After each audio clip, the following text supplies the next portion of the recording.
Boa noite a todos. Eu vou apresentar o Dr. Richard Mangus, que é o diretor do programa de residência de transplantes em Indiana. Ele também é chefe do transplante pediátrico e multivisceral em intestino do Hospital de Indiana.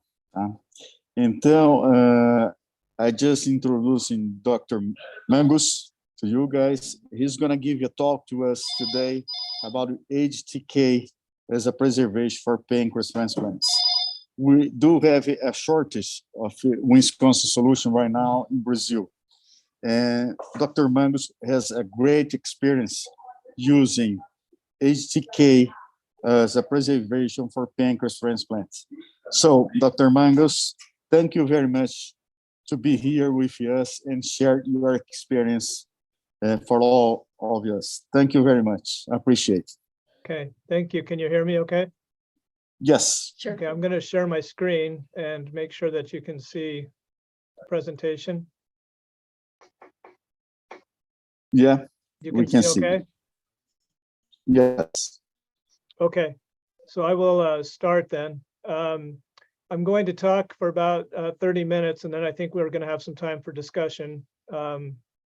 So mainly I want to just give a background on preservation solutions, make sure we're all kind of on the same page, and then I'm going to very specifically talk just about using Htk and pancreas, and I'm not going to talk too much about the other organs. So when you preserve organs, looking at the outcomes, it's very difficult because there's so many factors that go into if an organ is going to work okay. There's donor characteristics, recipient characteristics. There's everything surrounding the graft itself, like fat, DCD, alcohol history, preservation solution, injury to the graft. There's logistics of transporting it, ischemia time, the technical skill of the surgeon and their team, complications, critical care management, immunosuppression. So preservation solution is just one part of determining if a graft is going to work or not. But I think it's an important part of it, and so we have to be aware of it and make sure we use it properly. So as I'm sure most people know, there's injury that goes on at the cellular level when we take away the blood supply. And you can see that when we take away the energy and the oxygenation, that you get a disruption of the cell membrane, and that can lead to injury and put the cells on a pathway towards death and lysis, and you get injury. And so when you have that lack of energy and oxygenation and inflammation starts and cell death, all of that comes together to cause ischemia reperfusion injury and graft dysfunction. And so the point of the preservation solution is to try to minimize that as much as possible. So how do we preserve an organ? Well, when I did my training, I was taught there are 3 steps to preserve an organ. Number 1 is you have to remove the blood as quickly and as fully as possible, because when the blood is allowed to sit, it wants to form thrombus, and that will block the blood vessels, so that when you reperfuse the organ, you won't fully reperfuse. So you have to have all the blood out of the system in order to avoid problems with reperfusion and having portions of the organ that don't reperfuse well. The next step is to rapidly cool the organ, and you have to cool it in 2 different ways, internally with cold solution and then externally with ice. And the point of that is to decrease the metabolic rate as quickly as possible to prevent more injury. So for example, here, 100% is 100% of normal metabolism, but you want to drive that down. And as you decrease the temperature, you can see that the metabolic rate decreases to as low as possible so that there's little injury going on. And you put the organ into a quiescent or a stasis so that you don't have ongoing injury and cellular metabolism. So you do that, you take out the blood, you rapidly cool it, but then you have to actually preserve it. You don't want the cells to swell while they are not functioning properly, because then they will have lysis and injury. So you need to choose a preservation solution, and you need to develop one that works well. And the components that you have to put into account in doing this You have to look at the pH of the fluid, the temperature, the viscosity, the buffers, the nutrients, and everything that you're putting in there to determine, is that going to preserve this organ? And it's kind of unlikely that one solution is going to work best for all organs. There's probably solutions that might work better for one organ, but not another. And so we have to try to choose the best solution that we have. So the first thing that was tried historically was heparinized blood and just leave that in the organ, but the blood would tend to clot and it still did not work well. And so urocolins was initially derived in Europe, and they tried to mimic the intracellular cytoplasm so that it was very similar to the cell itself, so that you wouldn't have movement of fluid across the cell membrane. And that worked quite well to preserve kidneys. But then in 1988 and 1990, two different solutions were developed. One was University of Wisconsin solution, and the second was the Htk solution from Europe. And then these became very popular. The first one was described by Belzer, and it was very interesting because it was kind of the first big description, but he described what the components were going to be, what the volume should be, how to package it, how to store it. And it's interesting because even to this day, we basically do it the same way as it was described in 1988 by Belzer. And then Brett Schneider did the same thing with Htk and used a similar strategy, and it was used in Europe. But what actually happened, and I'll show you here in a little bit the use of it, but other solutions came along, and you can see that Htk, UW, Celsior, IGL, Perfidex, these are all solutions that are now available, but oftentimes they're not available or they're very costly. And so you have to choose what's available or what you can get access to. I think it's really important to note that UW has a very high potassium level, and that's different from all the others. And that can cause hemodynamic instability when you reperfuse if you release that into the bloodstream. The other thing that I think is very important is the colloid. So Htk and Celsior have a viscosity that's very similar to water. So it's very thin and it flows very rapidly, whereas the UW flows very, very slowly. It's very thick, and it has a viscosity that's about 3 times greater than the Htk and the Celsior, or 3 times greater than water. So those are some of the major issues between when comparing these solutions. And as I said before, you can see that early on, urocolins was the primary solution from 1983 to 1989, but then UW came around and really took over and became, 99% of what was being used. And then Htk was also released a couple of years later and started to become more and more popular in the red over time. And this only goes up to 2012, but then other solutions were introduced, Celsior and IGL. But as was mentioned previously, is the issue of you might choose to use a solution, but maybe you can't get it. Maybe it's not available. Maybe the factory has some kind of a production problem, or maybe it's too costly where you're located. And so you can see that in the United States, the use is about 80% of Belzer, but in Latin America, it's the opposite. It's only about 20% and 80% Htk. So sometimes we might choose to use a solution, but there's only certain solutions available to us. In those cases, we need to be able to use the solution that we have, but use it safely and successfully. And so again, you want a product that's going to be consistent in its function, and then also consistent in its availability, so that your team can become good at using whatever that solution is. And then also you need to be able to afford it. It needs to be cost effective. And that's going to be determined not just on the cost per liter, but also how many liters that are required. And you want to have that cost be stable over time so that you can be predictive of it. And then you want to see if it's associated with other issues or side effects. So the two solutions that I mentioned, UW and Htk, were first released over 30 years ago. And I think it's amazing that there's been dramatic changes since that time in our donor population. We use donors that are much higher risk. The average age is older. There's more steatosis. There's more donation after circulatory death. The cause of death has changed. There's a lot more anoxic injury from drug overdoses. suicides, less trauma and stroke than there used to be. At the same time, there's been much better management of the donors in the ICU situation. Also, frequently, cold ischemia times are much shorter. We have better transportation systems, and there's a lot more living donors. So all of these changes have happened over 30 years' time, and yet we basically are still using the same preservation solutions that we used 30 years ago, which again, I think that's amazing. They have a lot of durability, but there's also the question of could we do better? And so there are many studies that compare mainly Htk UW and then some of the others for kidney, pancreas, liver, intestine. But these studies can be quite variable in their quality. You have single center data, you have registry data, randomized controlled trials, and then meta-analyses. And I'm going to talk mainly in this talk about kidney and pancreas studies. I'm just briefly going to mention the kidney because I know a lot of people listening do kidney transplants.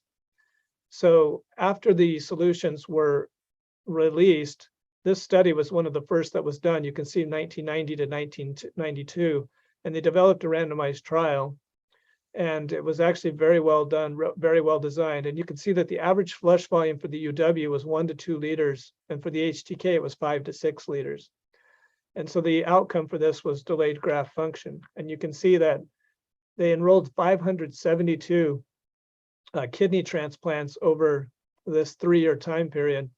And looking at 3-year survival, it was very similar as far as graft function, with maybe slight better HTK than UW, but statistically they were similar.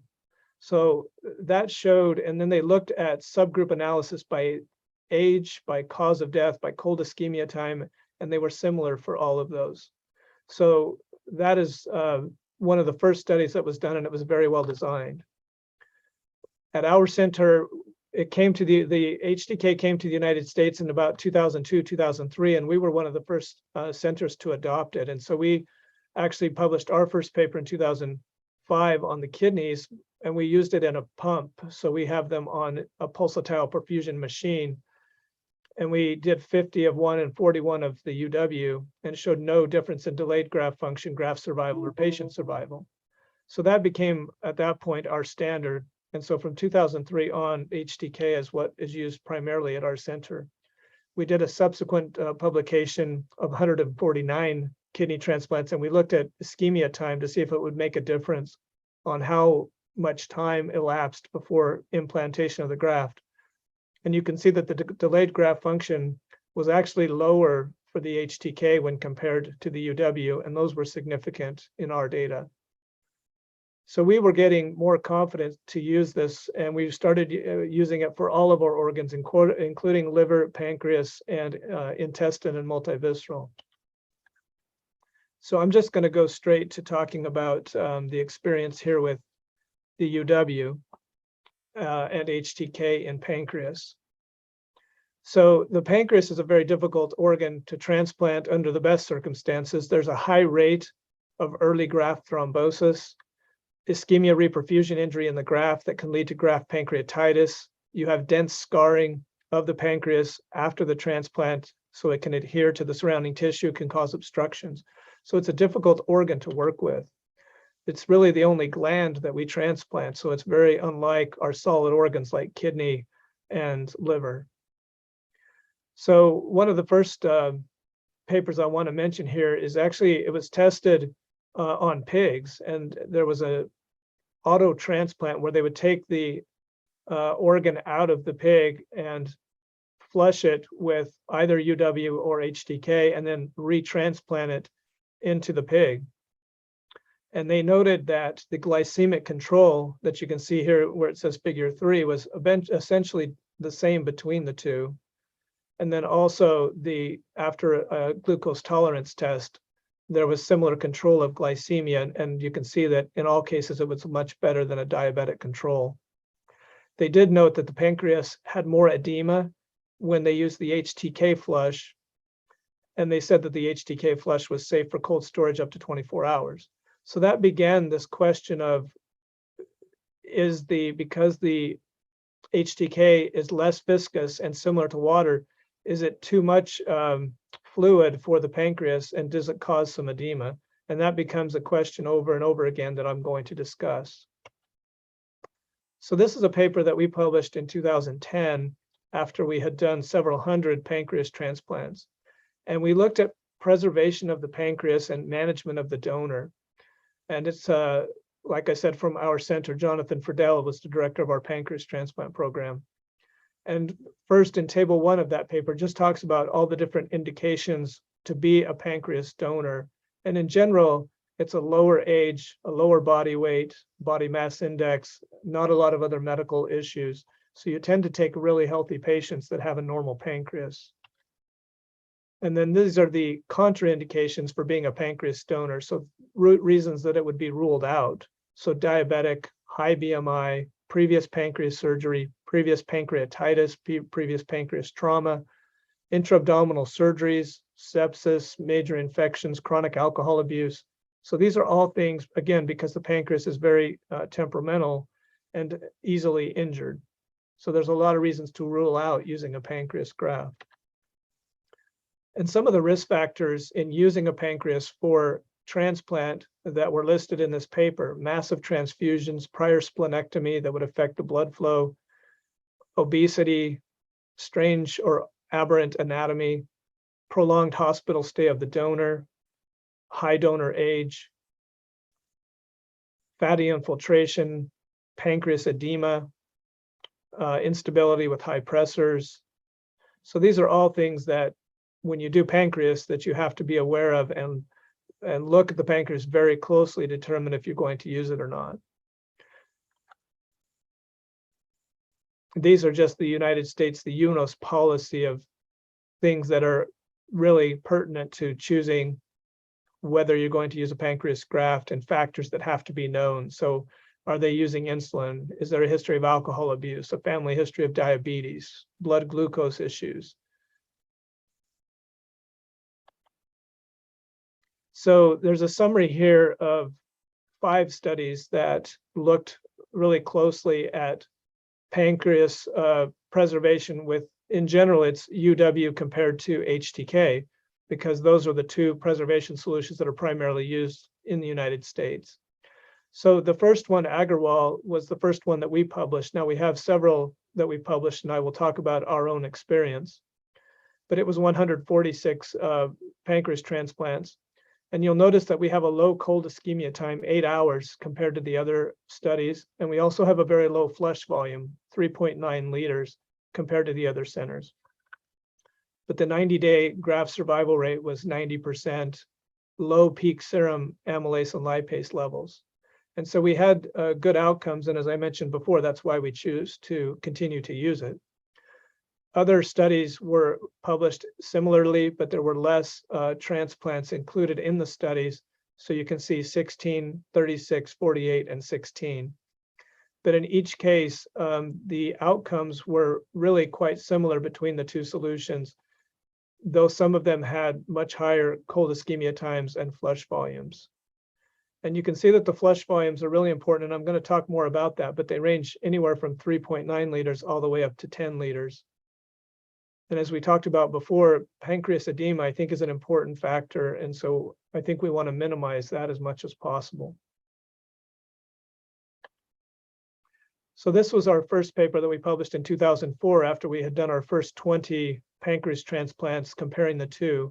We had 10 in each group, and we found no difference in graft survival, patient survival, fasting blood glucose levels, and serum amylase lipase levels. And then we followed that up 2 years later with another publication, 2005, where we looked at 88 pancreas transplants. So the program was growing relatively rapidly. And again, we found no differences in graft and patient survival, blood glucose levels, and amylase lipase levels. And it was about this time that a couple of important papers came out. And I don't know how important they are. They did affect a use of HTK and UW in pancreas. And so I think it's important because it brought up the conversation of what is important and what do we need to pay attention to in using these organs. So this was a report from University of Nebraska, and they had just started using HTK and started using a higher volume. And it's interesting because they published this because they had some bad outcomes with the HTK. And you can see here that the two groups were essentially equivalent for age, gender, PRA, type of transplant, all of these different factors. But when you look at the survival curve, the patient survival was equivalent. But when you look at graft survival, they lost several grafts. And that's where it prompted them to write this paper, and that there was a nearly significant difference in graft loss at 3 years. So if we go over and look at table 2, what was the difference between the two? And you can see that the HTK used approximately double the amount of flush volume when compared to the UW group. So that was significant. The incidence of graft pancreatitis was very, very high. So it was 23% in one group and 56% in the other group. So overall, they just had a very high rate of it. And then grafts lost to thrombosis. So they had a high rate of graft loss as well, 3 in the HTK group and 3 in the UW group. And those were all significant. So there was overall a 29% graft pancreatitis rate and a 19% graft thrombosis rate in the HTK group. So that was found to be statistically significant, and it prompted them to write this paper. It was a relatively new program. They had some issues. I don't know if it was a solution or not, but it brought up the question. And so shortly after that, there was, this is, I'm sorry, the same paper from before, but they looked at early graft loss and late graft loss as well. This was Alonso. So then a paper came out a year later, and it was from Dori Sagiv at Hopkins, and they were looking at registry data. So that one, the first study was a single center data, and this is registry data. So they went to the UNOS database, and they looked at a large number of pancreas transplants and compared HTK and UW side by side. And they, as you can read in the title, they said that the HTK was associated with a lower graft survival rate at 3 years.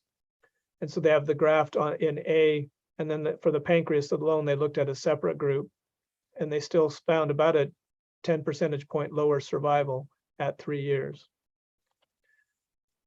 So what I think is important to know about registry data, and when we look at their study to judge how valuable and how accurate it is the registry data from UNOS at the time did not have any information on pancreas steatosis, pancreas injury, including arrest time, necrosis, injury, splenectomy, the presence of edema, donor risk factors such as alcohol or cardiac disease, the recipient health, and they gave no, they didn't have any information about the cause of graft loss, whether it was technical, a graft issue, pancreatitis, exactly what happened.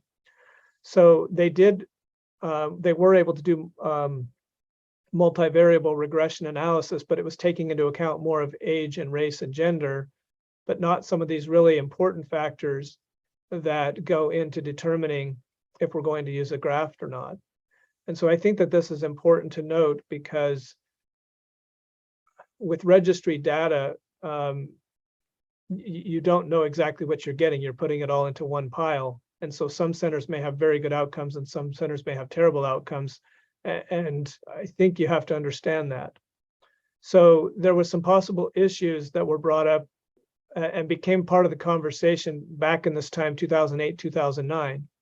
So number one was interstitial edema and cell swelling. Was it causing problems that particularly affected the pancreas, because the pancreas is a gland and not a solid organ like the liver or kidney that don't seem to be affected by it? The low viscosity, they think they hypothesized was resulting in high pressure, high volume flush, which was related to organ edema. And as we've talked about, edema of the pancreas is something that we try to avoid, and oftentimes we turn down the pancreas if it's edematous. So that's why they hypothesized it was causing part of the problems. As we saw in the Nebraska study, they were using twice the volume at a high pressure. They were putting them under pressure bags and trying to put them in really quickly. And they hypothesized that might have contributed to the issue. There was a high graft thrombosis rate in the one group versus the other. Now, whether that was technical or not, again, I don't think we know that. The Hopkins study also suggested that long ischemia time showed a worse outcome for the HTK. And some people have suggested that in the past, that it doesn't preserve for prolonged periods of time, though I don't think that a study has ever shown that. It's just always been suggested. So the one thing I would like to show you here is the one randomized controlled trials. Now, randomized controlled trial is the gold standard if we're going to try to compare two things like A and B to see which one is better. And this is the randomized control trial that was done in Germany, published in Transplant International in 2009. So they had 68 pancreas grafts and they randomly assigned them to UW or HTK preservation. And the study was actually stopped early, and that's why the numbers are not even, because they were convinced at that point that the solutions were equivalent, and so they just went ahead and adopted them and said that you can use either one in Germany. So it was designed as a phase 3 study, and as I said before, it came to a premature end because it had met the study endpoint to prove that they were equivalent. And you can see here, looking at full pancreas function at 6 months, they found no difference between the two groups. And the 6-month graft survival was statistically equivalent. Graft losses were statistically similar as well. And the cause of graft losses were similar. Rejection rates were also similar. So as I mentioned before, again, here's the lipase at 6 months and showing no difference. So they stopped the study early. Unfortunately, I wish they would have continued it on because it would have put more power to show us more. But again, at that point, they were convinced of it. Is there a question?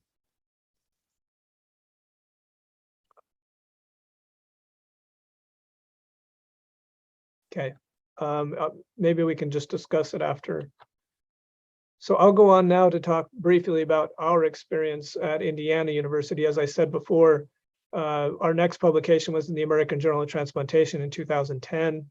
At that point, we were up to 300 consecutive transplants that had used both UW and HTK. Now, we were still using some UW because when we travel to other centers, oftentimes they insist that we use their local solution, and so we use whatever's provided to us.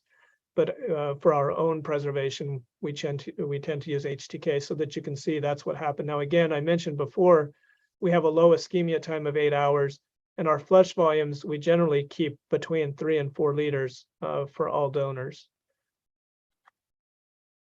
And when we look at our outcomes, amylase, lipase levels, HTK and UW, you can see that there's a slightly higher level with the HTK, but usually by day 5 or 6, the numbers have equilibrated and there's no difference between them. This was the survival on the 308 that we published in AJT, and showing no difference in survival at 3 years. Now, I can tell you that currently we've done 750 transplants. We haven't published in many years because it's not really been an important issue anymore, because we use them interchangeably throughout this country. And our 1-year graft survival currently is up to 93% for all pancreas grafts, and that includes pancreas alone and PAK and simultaneous kidney pancs. So the one other thing, there's a couple other things I want to just mention. As I said, I was going to talk about 30 minutes, so I'm not going to talk too much longer. But what we looked at recently was the pancreas and flush volume by where the team came from. So we looked at all the teams that came into our region and procured organs, and then we looked at how much flush volume they were using. And you can see in the table on the left, we're looking at adult versus pediatric flush volume, and this is on a per kilo basis. But the pediatric donors are being flushed with around twice the amount of volume compared to the adults, and there's no good reason for that. but it also gives you an idea of how much volume on average. And you can see that there's a wide variety of where, depending on where the team came from. So if it's a 50-kilo donor, it could be 5 liters for one center, but it could be only 2,500 for another center. And so there's still a wide variety of how much flush volume is being used. Now in the graph on the other side on the right, you can see that the pancreas and liver are compared to one another in their flush volume. And in general, the liver gets more flush volume, which tells us that when a pancreas is being procured, they tend to try to use less volume, specifically for the reason I think that most people are concerned about putting too much fluid into the pancreas. So this was presented at ATC this last year in Boston, and it included 950 donors. But you can see that throughout our country, it's a big country with a lot of population, that there's a lot of variability in what people are currently using. So I think in summary, overall, it's safe to preserve the pancreas with Htk solution. It's been demonstrated by our groups. It's been demonstrated by a randomized controlled trial. But we feel that we probably achieve this with low flush volume and short cold ischemia time. I think that's important. I think it's important to realize that whatever the mean ischemic time is, in general, you want to probably try to keep it less than 10 hours. I don't think things have been really studied well at longer ischemia times. With the high flush volumes, I think there's evidence that there may be more risk of allograft pancreatitis, and that is what was suggested by these previous reports that I mentioned from 2008 and 2009. So I think it's important to take care not to overflush the pancreas allograft, and I think most people already know that and try to be very careful with it. But it can lead to allograft edema, which may be associated with pancreatitis. Again, I don't think that there's good studies that show that, but there are studies that suggest it. And then in general, try to keep a brief cold ischemia time so that the pancreas is reperfused and back in its normal environment. I think the decision to use HTK for pancreas preservation, it's going to be individualized. It's going to be on the dependent upon the transplant center and what their practices is and how they choose to use it, but also what's available to them and what the costs are. Some future research that I think would be valuable. What is the optimal flush volume required? We use 3 liters very routinely for all of our donors, and it seems to be fine. Prolonged cold ischemia time, I don't think we understand yet if that's going to be dependent upon the solution.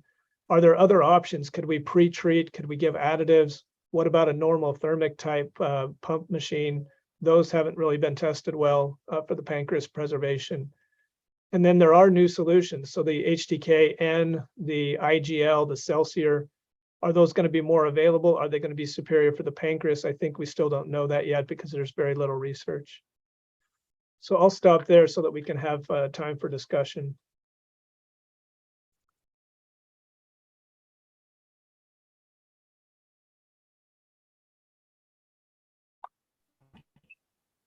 Great presentation, Dr. Mangus.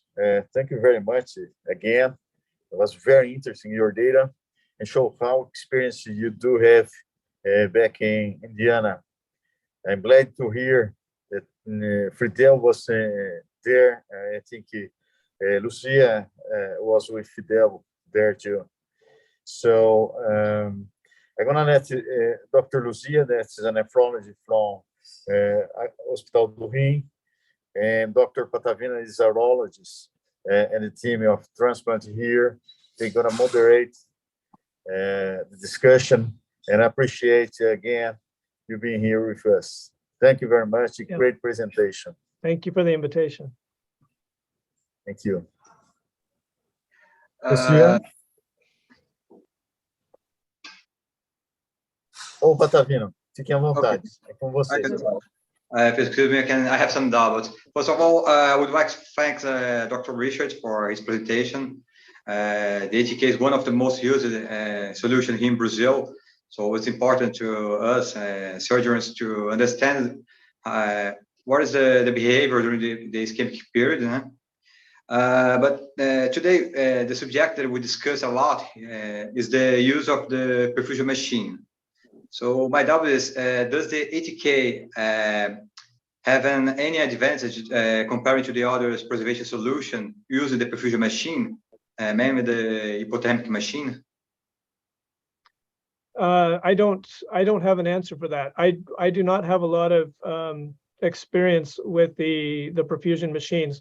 Now we perfuse all of our kidneys 100%. We have a very low DGF rate. We believe in pumping kidneys, and so we do that. But we do not routinely pump liver and I don't know of anybody that has pumped pancreas before, so I don't have an answer about that. Okay. And so you in your service you use like 3 or 4 liters of the solution, huh? Right? Well, yeah. So when you're actually doing the procurement, and I do a lot of procurements myself, I still really like to be there. I like to see the organ, and we use a lot of marginal organs, so we always send staff surgeons so we can make a decision and not be dependent on somebody with no experience. It flushes so much more quickly, and you can watch and just see that the blood is gone within a very short time period. And when you're using the UW, it goes very, very slowly, and it can take 15 minutes longer to flush out all the blood. And I think that that's important because you have to cool those organs down. You need to get them out to get them fully cooled off in the solution and under ice. Yeah, I agree with you. I don't have the experience using the UW solution on the Custodio, the Htk or Eurocollins here in Brazil. I think exactly the same. The viscosity is really it's important during the procurement. When we talk about livers is where it becomes much more of an issue, because the biliary system of the liver has to be fully flushed. And when you're using DCDs and some of these others, they end up with biliary complications and biliary strictures. And there's been a fair amount of data showing that HTK is superior to UW in preventing biliary complications. And so our protocol here is to use HTK for all DCDs, and it results in no biliary complications. We're very lucky with that. And so I think it becomes, the low viscosity is very helpful for the liver, but it may actually be too much for the pancreas. And that's why I think you have to be very careful between the two and not use too much. Okay. And the where did you buy the ATK? Is only produced in Germany, or is that a factory in United States? So the main production facility is in Germany, and they distribute it through they sell it to distributors or pharmaceutical companies that then resell it. There are now generic forms of these, both HTK and UW, and there are companies in the United States now producing it, and they're producing generic forms of it. So in our country, they have to get special permission from the government to do that, and they have to be approved, but those exist. And so I don't know about Brazil of what the production process is there. Yeah, we don't have production of this kind of solution here in Brazil. We only import this kind, including the IDL that is missing now. So, right. I think I was told that they're building a factory there to produce in Brazil. The problem here in Brazil is the price of the product. So it's all by using dollars. So the value gets higher every year, and until a couple of years ago, the cost, the payment that the government did to us was too low. And in 2019, they higher the price, so it could be a little bit better, but I still have a difference. So in one of the papers that I published, I did a cost analysis comparing the two, and the UW is more expensive per liter when compared to HTK, and it's almost, in some places it's double the cost. But the argument was, yes, but you're using more HTK. But if you're using the same amount as I suggest, then you get a significant cost savings by using the HTK when compared to the UW. And use the prior the saline solution and later at the same time the ATK. What do you think? I think that I've seen several people that do that. They will put in saline or LR first, 1 liter, 2 liters, try to flush out the blood, and then use the preservation solution in order to save cost. I don't know that I've seen that studied like in rigorous scientific study, but I've certainly seen people use it as a cost saving measure. We actually do that for our DCDs. So we will we use TPA to break up the fine clots in the capillaries as part of our DCD liver protocol. And so we'll flush in a full liter of that before we ever put in the preservation solution. And so I think that it's been tried, it's been used. I don't think it's been studied or published. Okay. I think it's an important question though, because you have countries that can't afford these costs, and that to put in 1 or 2 or 3 liters of saline first and then preserve it with the other makes a lot of sense, but only if it's safe. I don't know. In our center, we just use the solution during the retrievement. Yeah, but I know that some centers in Brazil use the saline solution, then later the preservation solution. Right, but there are a lot of I've visited some other countries that are much more poor, and they're trying to come up with alternative solutions like that, and so that's why I've heard it discussed before. Dr. Mangus, we have a question here in the Q&A. From Dr. Erika Rangel. Okay, Dr. Andrews, thank you for your talking. What is our opinion on the search for a good surrogate marker of pancreas perfusion? And second question is about the ATKN modified. Will it antioxidate properly change our clinical practice when cooling ischemia time is long?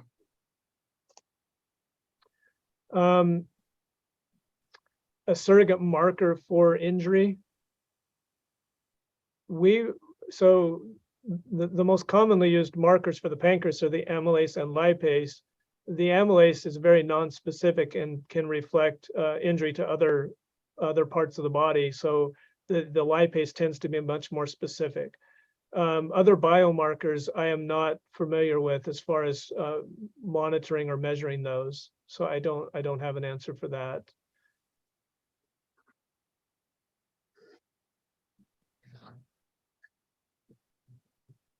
Was there another part to that question? Will its antioxidative property change our clinical practice when cold ischemia time is long? So, and I think that's an important question, and there have been suggestions of that in several papers. When HTK was originally described in livers by Bretschneider, he was going up to 15 and 16 hours preserving the liver, which we would never do now. So, and I've preserved like a multivisceral graft up to 14 hours with HTK.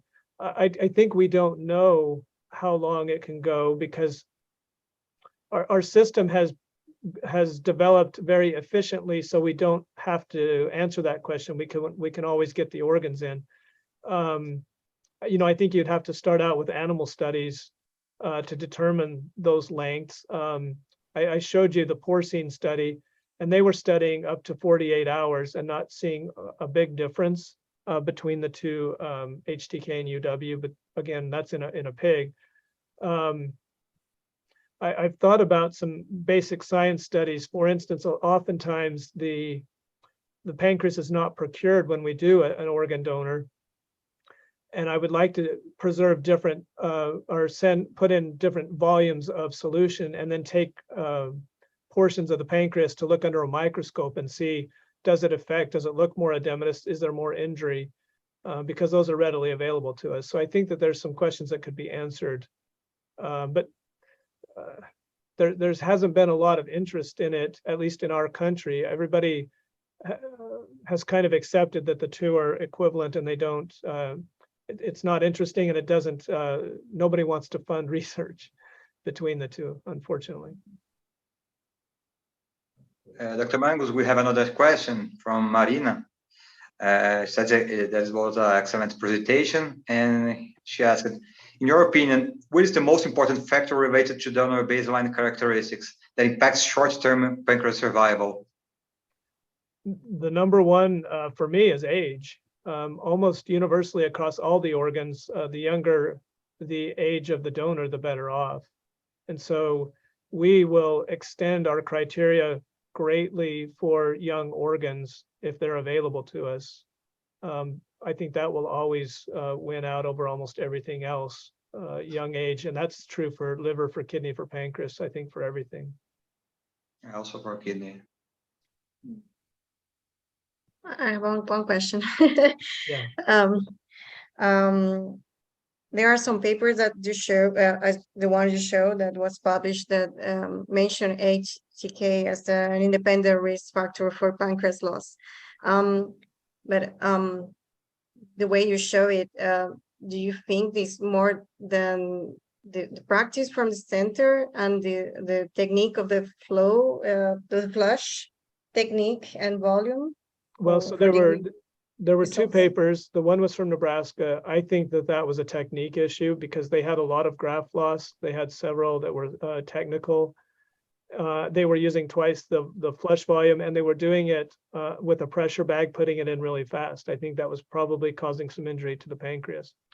The paper from Johns Hopkins, I think, is interesting because they published 3 papers all at the same time, all with the same approach, taking registry data. And all 3 of them showed Htk inferior in liver, kidneys, and pancreas. And yet everyone had been using it and was very happy with it and hadn't seen those problems. And so when we started, and then I think you know that in 2015, Europe published a similar paper from European Registry, and it showed inferior outcomes. And it caused a lot of controversy. And in the end, that paper had to have several letters to the editor, and they had to reanalyze the data because it was just not well done. And when they looked at country by country outcomes, they found that there was no difference between the 2 solutions. And so I think surgeon practice is really important. And I think what happens in that registry data is the same surgeons who are choosing to use Htk are also the same surgeons who are more aggressive about which organs they use and which people they put them into. And so they're going to have some more graft losses because they're being more aggressive. And it doesn't have anything to do with the solution. It just has to do with the surgeons being more aggressive in their decision making. Okay. And so I think what's interesting is because when those were published, the actual practice across the country, it didn't change very much. There was a lot more discussion, but the people who liked Htk continued to use it. And to this day, everyone prefers to use Htk. It's easier to use and it's much more rapid to get you out the door with the organs. Lucia, I have a question for Dr. Mangus. Basically, we start to use Htk here because that's what we have. So Right. look up so many things that you said to us here. We're trying to make time ischemia less than 10 hours. I think this is the way to do. The other thing is the volume, because it's recommended 2 liters for preservation. Yeah, my recommendation's 3 liters for an adult. But I think honestly, I think a lot of adults in Brazil are smaller than here. So probably 2 liters is okay. I have seen some centers when I'm out procuring, they dissect and they see the SMA and they'll put a vascular clamp on the SMA when they get to a certain amount so that the pancreas doesn't get any more fluid. So they'll keep flushing the liver and the kidneys, but not the pancreas. They'll just put a vascular clamp on there to stop it. We do this here. Yeah, I've because seen that. from Minneapolis, you just put a liter of Daud and you're done. Yeah. So I think this is what we were for. The other thing is mixing solutions. We have this problem in Brazil. sometimes the liver is the theme is not the same that procure the pancreas. And the liver has the UW solution still, and you have the HTK. How do you manage that? I see that every once in a while, and honestly, I've actually done it before. So when I procure intestine, the intestine's different because you can actually see all the blood vessels in the mesentery, and you can tell if it's flushed or not because you'll see the blood. And when we use UW, oftentimes it doesn't clear all the blood, and so I'll take it on the back table and I'll reflush it with HTK, and then you'll see all that blood will disappear. And so in the end, I flush it with. I've done both. There are some studies being designed actually where people are saying that it's better to flush the liver with HTK because you get better clearance of the small arterioles and the capillaries, so that you don't have the biliary complications. But then they want to preserve it and transport it in UW because they think that will preserve it for a longer cold ischemia time.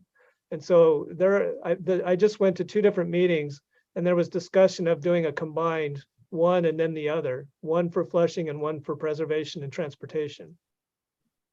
But I don't think anything's been published yet.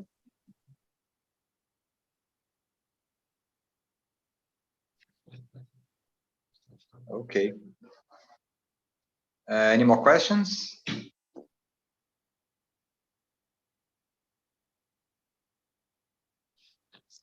I was wondering one thing also.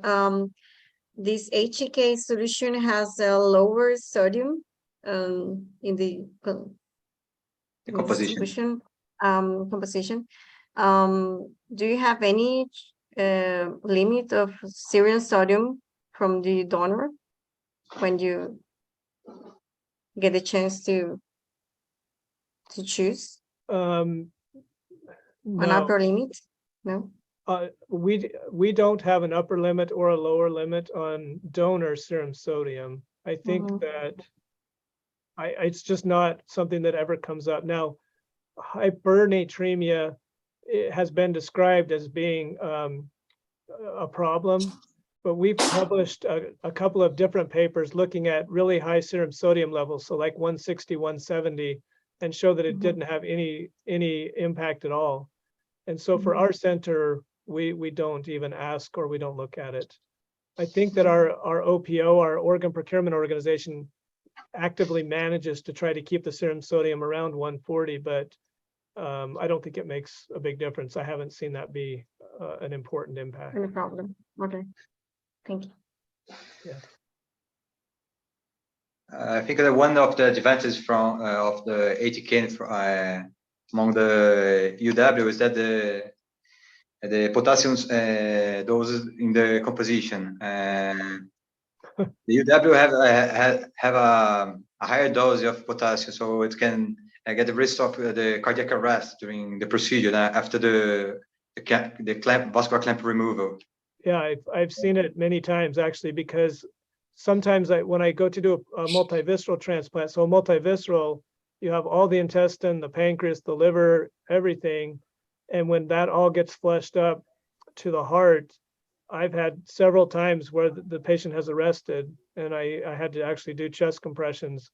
And it's always UW because it has the potassium. And it's even though you try to flush it out, it's just so many organs that you can't get it all flushed out. So we see that. We made it a protocol at our center that every organ gets flushed no matter what, because then we don't always know if it was HTK, UW. I mean, we should know, but sometimes we don't pay attention. So we just flush every organ because it is risky and you do get more hemodynamic instability. Yeah. Well, I think it is because my question was, because we have a lot of edema when you get some donors with sodium above 160 with UW solution. And since HTK has a potential or more edema than usual, how do you feel about that? Because here in Brazil, it's not unusual. You will see these levels of sodium. I have been in US in my training 20 years ago. We didn't even get close how they care with the patients, because it's a different system. Right. You get paid for the maintenance of the donor, not like here. So it's a Right. problem we have to address here. Yeah, and I think well, your question is about using HTK in those donors, and yeah, maybe I don't have enough experience in that area, because you're right. You know, here the hospital's still getting paid up until the organs go out the door, so they do a very good job of maintaining these people. So again, it just is never an issue that I've addressed. I don't have an answer, because we don't ever really, it's not a question for us really. So I'm sorry, I don't know that. No, thank you. I appreciate it. Thank you. Yeah, I try to be very honest. When I don't know something, I don't know. So do I. I mean, that's how science goes. I mean, if you don't have that problem, don't ask for it. Yeah, sure. Yeah.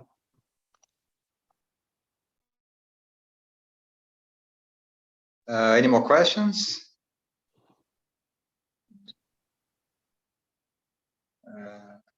Well, I think that's it. Yeah. Yes, Dr. Mangus, I would like to thank you again. I know that you have been here for like an hour. I appreciate very, very much being in touch with you. And for sure, we're going to talk more. Yeah, And I appreciate that. If you need anything here in Brazil, just let us know. But we're going to ask you more times so we can discuss more issues in transplantation, because you have a very good, very background, a big one in liver, in pediatric livers, and multivisceral transplantation. So, and we have here people that we know, we work together, that have been training in Indiana, like Rodrigo Viana and all, Dr. Beduski, our friends. So thank you very much to spend your time with us here, and have the opportunity. We ask you to come down and see us. Yeah, I would love to come and visit. I really appreciate you allowing me to come and talk to you. You're right. Dr. Viana was my primary mentor in learning how to do intestinal multivisceral transplant. And, you know, I just spent the last weekend with him at a meeting, and we had a good time together. So I really appreciate the connection I have with Brazil. Okay. Thank you very much. Thank you. Lucia, do you have any questions? Further questions, Dr. Patavino? Otherwise, I'll say bye to everybody, and thank you very much. Thank you. Thank you. Good evening. Bye. Bye-bye.